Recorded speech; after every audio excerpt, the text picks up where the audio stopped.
হে প্রিয়ন, তোমরা আমার বড় ব্লগে দেখেছিলে যে আমি সায়েন্স সিটি গেছিলাম। সায়েন্স সিটিতে গিয়ে ডার্ক রাইড বলে একটা জিনিস আছে, সেটা কি সেই জিনিসটাই তোমাদের কাছে আজকে আমার ভিডিওর মাধ্যমে তুলে ধরবো। আর যারা আমার বড় ব্লগটা দেখো নি, তাড়াতাড়ি তাড়াতাড়ি যাও গিয়ে দেখে আসো।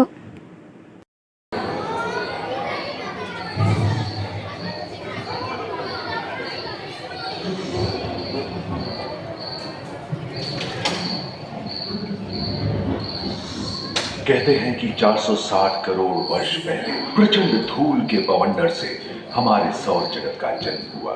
धीरे धीरे पृथ्वी शीतल होने लगी, बहुत सारे गैस बाहर निकलने लगे और पृथ्वी के चारों ओर वायुमंडल के रूप में छा गए। इन गैसों ने बिजली की कड़क और बादलों की गरज से मिलकर एमाइनो एसिड का निर्माण किया। प्राय 350 करोड़ वर्ष पहले प्रथम एक कोशिकी जीव की रचना हुई। लगभग 280 करोड़ वर्ष पहले स्टोमैटोलाइट ने प्रकाश संश्लेषण के द्वारा वायुमंडल में ऑक्सीजन को बढ़ाया। वायुमंडल में ऑक्सीजन के स्तर में निरंतर वृद्धि से 120 करोड़ वर्ष पहले एक से अधिक न्यूक्लियस वाले बहुकोशिकी जीव का जन्म हुआ। इस क्रमिक विकास से ही प्लेटफॉर्म, जेलीफिश, स्टारफिश, नॉटिलॉइड से सागर आया। सागर के किनारे वाले अंचल में पौधे लहराने लगे। बहुत तेजी से विभिन्न प्रजातियों की कई मछलियां विकसित हुई। यहाँ जो विषालु मछलियां दिख रही है उसका नाम है डार्टियोस्टस।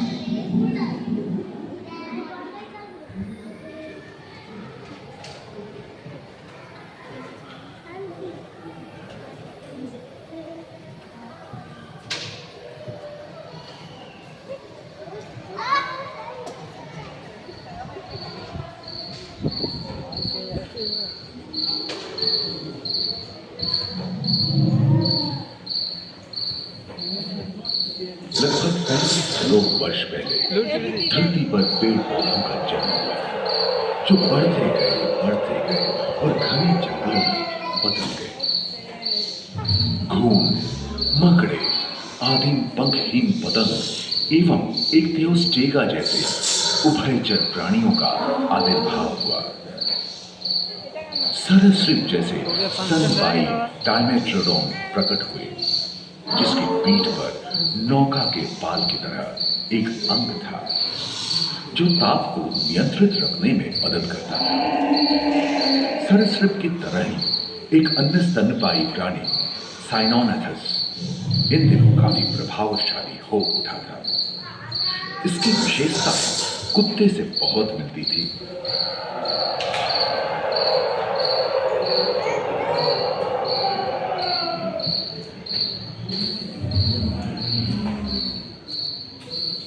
प्राय 1 मीटर तक पंख फैलाने में सक्षम साइंस ड्रैगनफ्लाई, साथ ही कुंचित एवं बिच्छू पृथ्वी के चारों ओर फैल गए। धरती में पाए जाने वाले अधिकांश कोयले कार्बोनिफेरस युग के मृत पौधे से उत्पन्न हुए, जो कि धरती के अंदर दब गए। उनमें पृथ्वी के 1/3 हिस्से में एकमात्र महादेश था, जिसे पैंजिया कहा जाता था। जलवायु गर्म रही, भूभाग पर प्रागैतिहासिक सरीसृपों का ही शासन था, जिन्होंने शुष्क जलवायु के साथ खुद को ढाल लिया।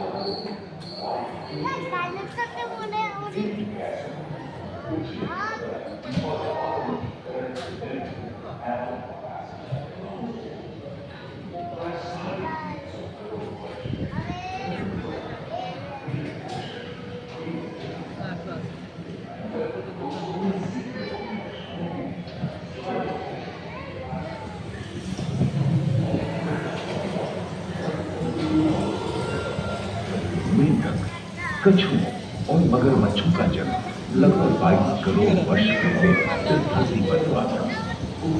प्रथम स्तनपायी जीव मेगाज़ोस्टोरस चूहे जैसे आकार का था। प्राचीन सरीसृप समाप्त होने लगे और उनकी जगह डायनासोर ने ले लिया था। ये घटना प्राय 20 करोड़ वर्ष पहले। डायनासोर विभिन्न आकार एवं नाम के थे और धरती के कोने में फैले थे एवं जलवायु के अनुकूल खुद को ढाल दिया था। इनमें से कुछ लोग किन्नरों की तरह हल्के थे और कुछ 15 पूर्ण वयस्क हाथियों जितने भारी थे।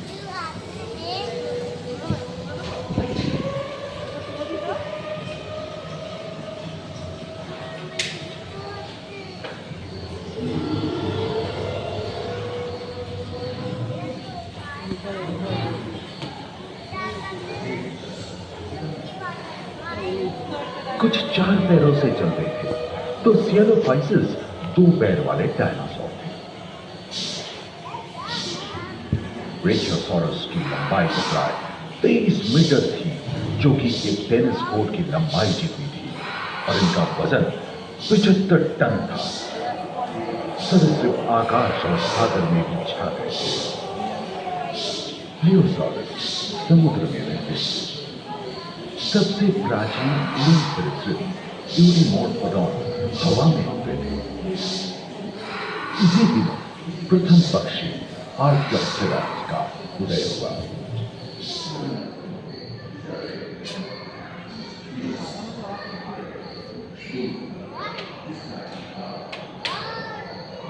अगले 10 करोड़ वर्षों तक यानी जुरासिक के अंतिम चरण से क्रेटेशियस युग का प्रथम चरण तक डायनासोर के लिए स्वर्णिम युग रहा। जलवायु में नमी की मौजूदगी से पृथ्वी पेड़ पौधों से भर उठी थी।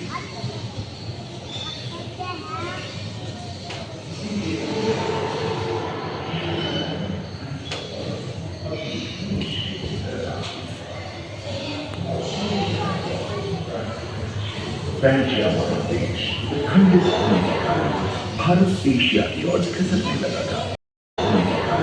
भारत एशिया की ओर खिसकने लगा था। महादेशी प्लेटों में हलचल होने से ज्वालामुखी के रूप में लावा निकलने लगी। इसके फलस्वरूप आए भूकंप से विभिन्न भौगोलिक आकार एवं आकृतियां निर्मित हुई।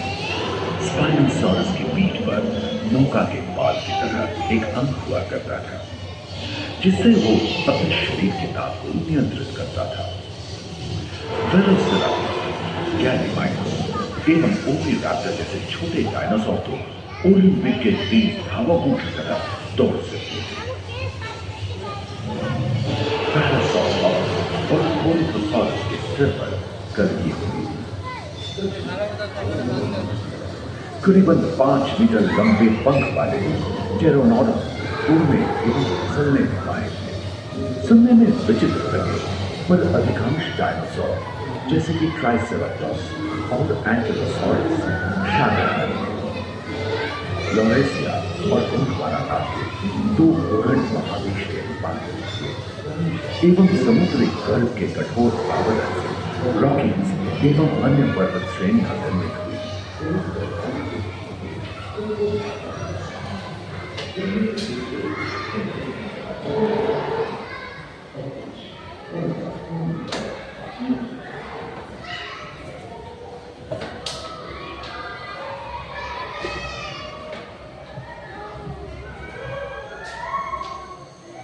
भूमध्य रेखा के पास आबहवा में उष्णता बनी रही, परंतु नदियां सूखने लगी थी एवं जंगल कम होने लगे थे।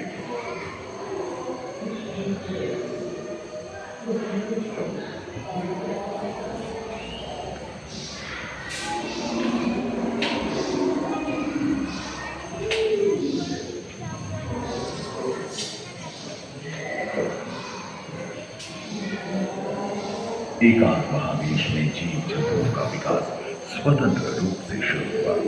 सबसे पहले पुष्प वाले पौधे धरती पर विकसित हुए एवं परागण के लिए कीट पतंगों के साथ संपर्क स्थापित हुआ। वे तेजी से धरती पर बढ़ने लगी। इसी समय पहली बार धरती पर सांपों का जन्म हुआ। डायनासोर में सबसे भयंकर था टिरानोसॉरस रेक्स।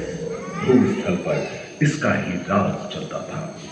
यह प्राय 12 मीटर लंबा यानी 2 मंजिला मकान के आकार का था।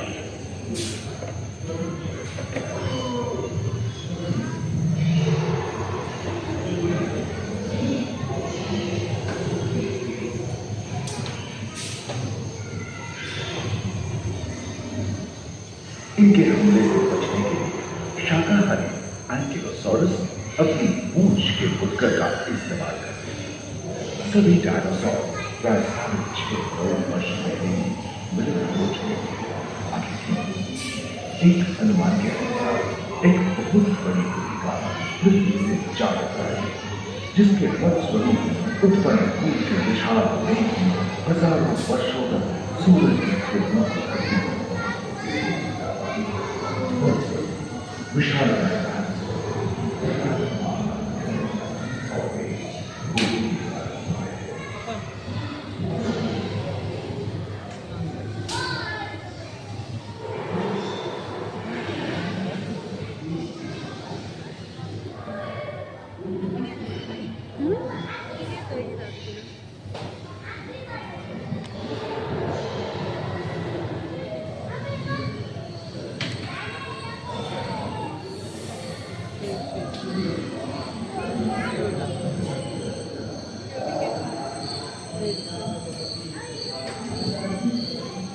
डायनासोर के विलुप्त होने के बाद भूस्थल पर स्तनपायी प्राणियों का आगमन शुरू हुआ। पर्याप्त मात्रा में आहार उपलब्ध होने के कारण छोटे छोटे स्तनपायी प्राणी बड़े आकार में बदलते गए। इसी तरह बड़े बड़े शाकाहारी एवं मांसाहारी स्तनपायी प्राणी धरती पर नजर आने लगे। विश्व के कई हिस्से जंगल हरे भरे हो गए।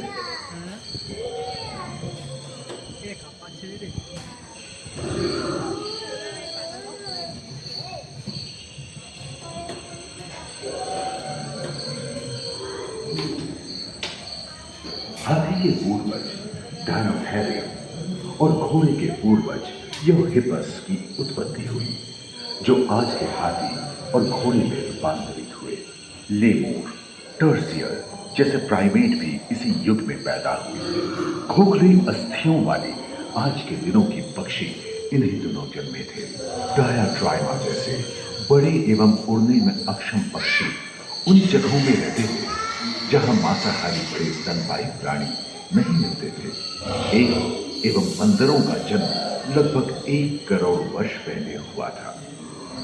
इस समय ही आदिम मनुष्यों का भी आविर्भाव हुआ। जलवायु में शीतलता आने लगी एवं ध्रुवों पर बर्फ की चादर लगी।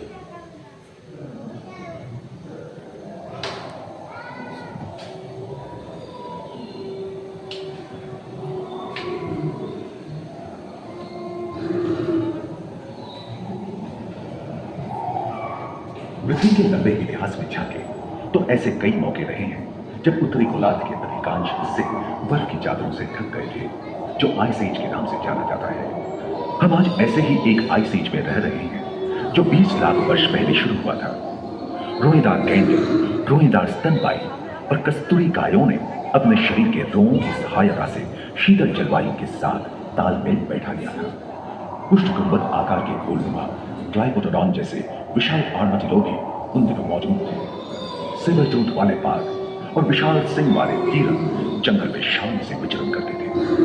संभवतः सामने के दांत से मांस को चीरने फाड़ने में हुई अड़चन के कारण यह समय के साथ